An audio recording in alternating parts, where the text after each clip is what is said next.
What is going on, YouTube? Today we're going to be talking about how to find neutral.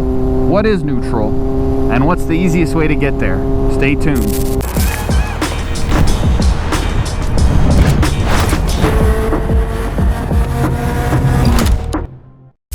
So obviously motorcycles are manual transmissions, and neutral is when you're not in any gear. Just like cars have neutral, you're not in any gear, you can roll, the transmission is not engaged essentially. Now on motorcycles, neutral is in between first and second gear. What do I mean by that? Your gear shift is on your left foot, and when you are in neutral, you click it down to get into first gear, and you click up to get into second gear. Right in between first and second gear is neutral.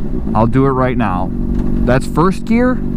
You do a half click up, and you can see there on my dash, it's in neutral. Boom. Easy enough, right? Sometimes it's a little harder to find, especially when you're not moving. So when I'm in gear, if I'm trying to find neutral, obviously I'm kind of used to this bike, so it's pretty quick, but something that would help people get into neutral, roll the bike back and forth a little bit as you're trying to push up. Whether it's back or forward, it makes it a little easier to find neutral when you're rolling the bike.